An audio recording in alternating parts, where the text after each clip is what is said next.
अस्सलाम वालेकुम व्यूअर्स। आज की वीडियो में मैं डिस्कस करूंगी कि जब थ्रेट्स अराइज होते हैं to compliance with fundamental principles of code of ethics like integrity, objectivity, professional competence and due care, confidentiality and professional behaviour, तो एक चार्टर्ड अकाउंटेंट को उस सिचुएशन में क्या करना चाहिए। सबसे पहले तो चार्टर्ड अकाउंटेंट इस चीज़ को आइडेंटिफाई करेगा क्या थ्रेट्स एग्जिस्ट कर रहे हैं to compliance with fundamental principles. अगर वो थ्रेट्स एग्जिस्ट कर रहे हों तो चार्टर्ड अकाउंटेंट इस चीज़ की असेसमेंट करेगा क्या वो एक्सेप्टेबल लेवल पर हैं। तो इसके लिए हम अब डिटेल में देख लेते हैं कि अगर जो हैं वो थ्रेट्स हैं वो एक्सेप्टेबल लेवल पर नहीं हैं तो चार्टर्ड अकाउंटेंट इन प्रैक्टिस क्या करेगा। A chartered accountant in practice shall exercise judgement to determine how best to deal with threats that are not at acceptable level. वो अपनी जजमेंट एक्सरसाइज करेगा कि वो क्या कर सकता है कि वो जो है थ्रेट्स उनको एक्सेप्टेबल लेवल पर ले आए, कि उसकी जो है फंडामेंटल प्रिंसिपल्स के साथ कंप्लायंस जो है वो कंप्रोमाइज़ ना हो।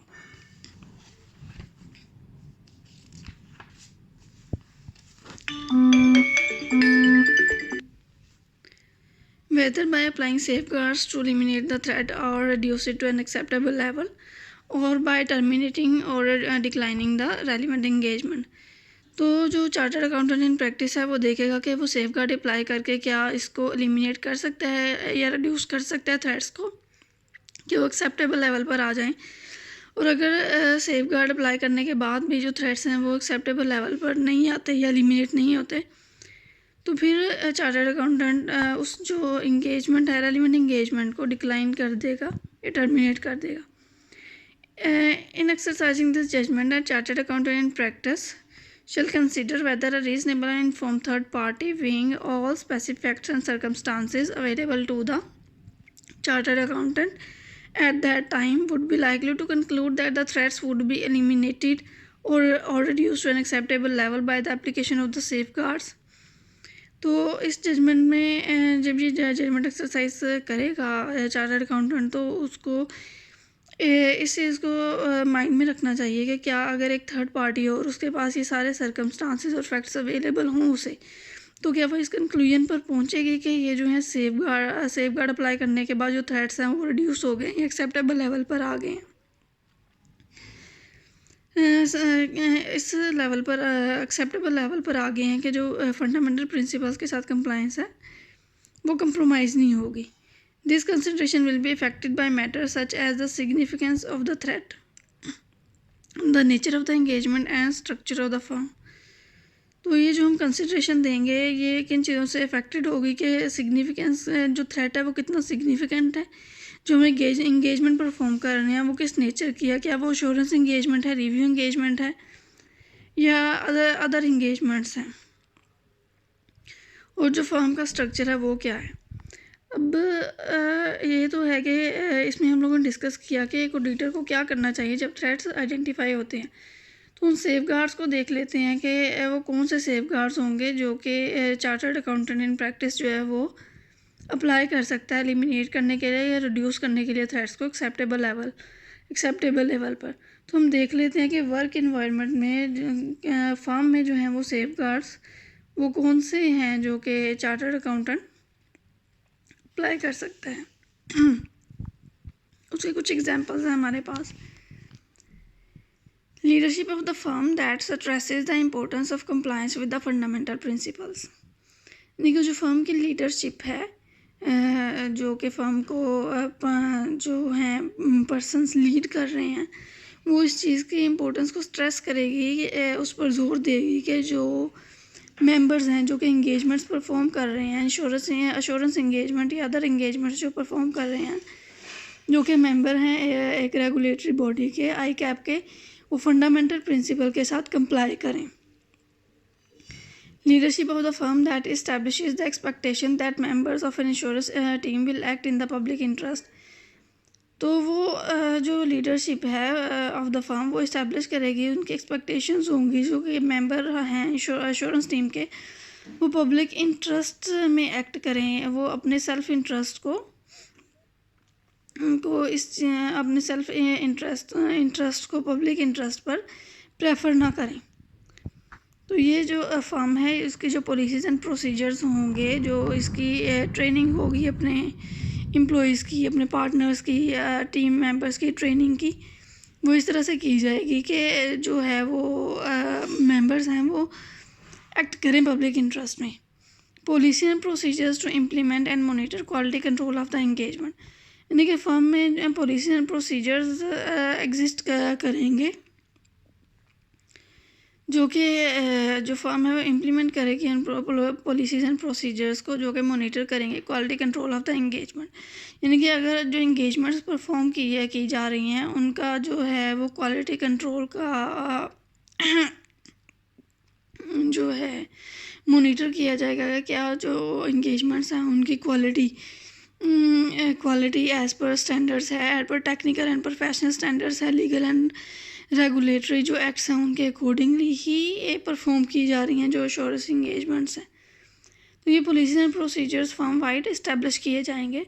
और इसके लिए जो इंडिपेंडेंट पार्टनर्स हैं, क्वालिटी के पार्टनर्स, वो रिव्यू करेंगे एश्योरेंस इंगेजमेंट का for compliance with the quality. Documented policies regarding the need to identify threats to compliance with the fundamental principle। Documented policies होंगी फर्म की कि जो आइडेंटिफाई करेगी कि threat to compliance with fundamental principles हैं कि नहीं। Evaluate the significance of those threats and apply safeguards to eliminate or reduce the threats to an acceptable level. When appropriate safeguards are not available or cannot be applied, terminate or decline the relevant engagement। तो जो firm की हैं वो documented policies होंगी जो कि identify करेंगी कि फर्म के जो टीम्स हैं जो कि एंगेजमेंट्स परफॉर्म कर रही हैं वो कंप्लाई करें फंडामेंटल प्रिंसिपल्स के साथ, और उससे प्रोसीजर्स बनाए जाएंगे कि अगर उनकी जो है थ्रेट्स राइज हो रहे हैं compliance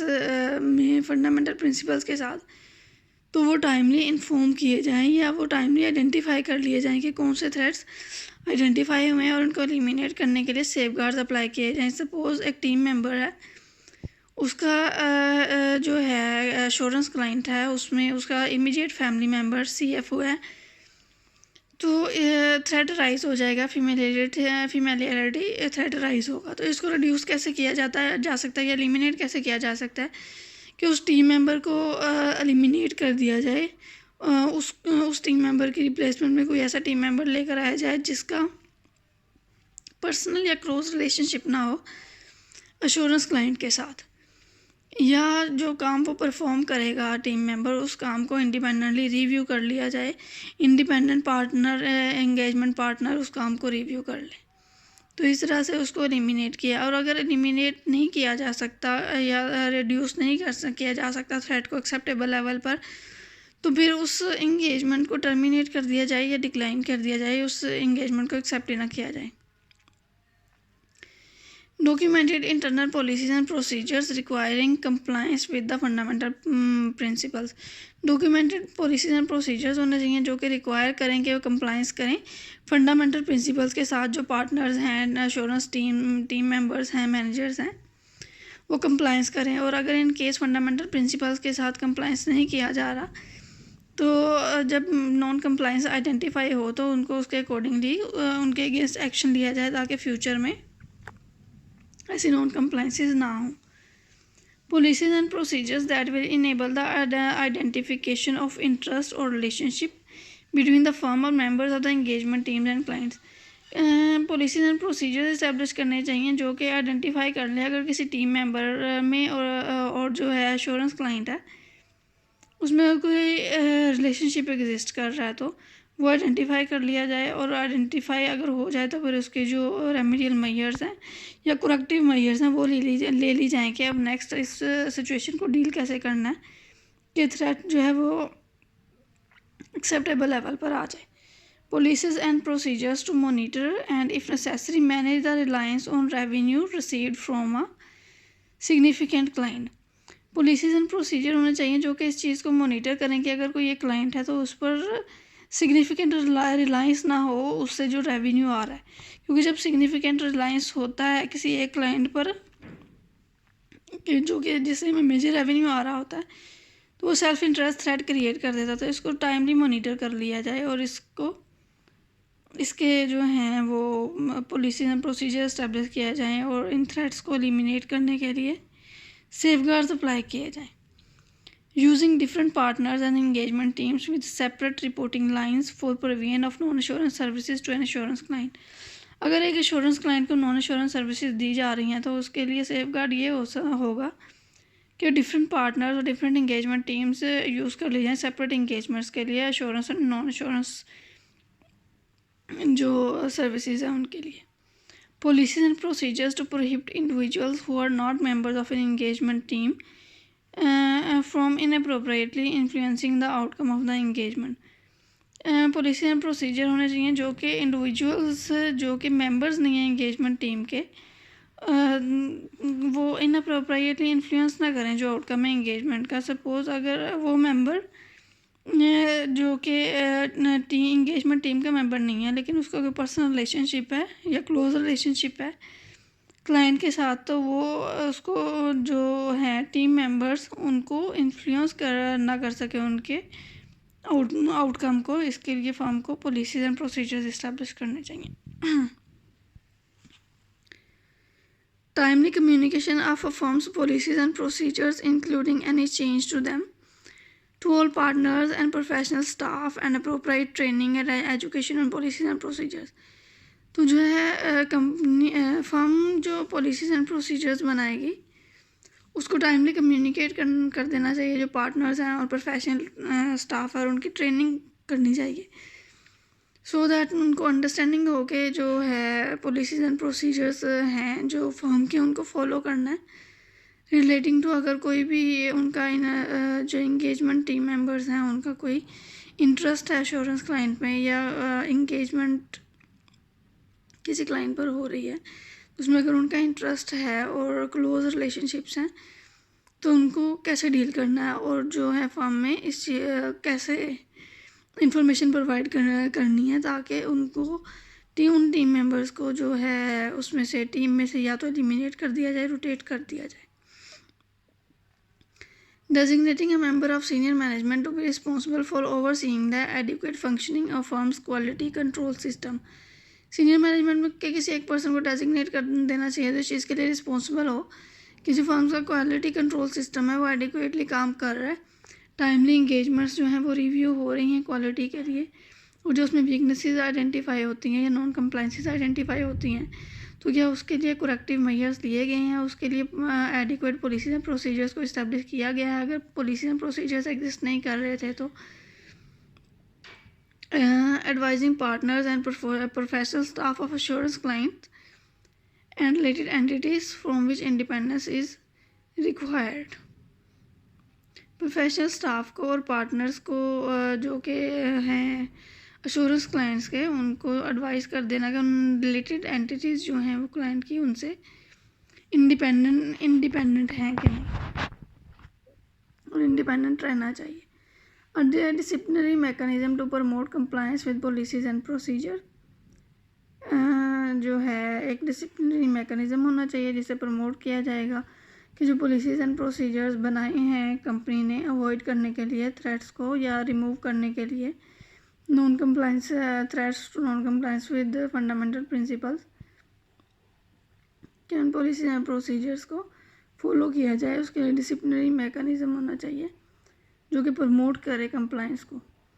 publish policies and procedures to encourage and empower staff to communicate to senior level within the firm and issues relating to compliance with the fundamental principle that concerns हैं। Policies and procedures होने चाहिए जो कि encourage करती है जो कि staff members हैं कि वो कम्युनिकेट करें सीनियर लेवल्स में फर्म में जो इश्यूज आ रहे हैं इनको related to compliance with the fundamental principles that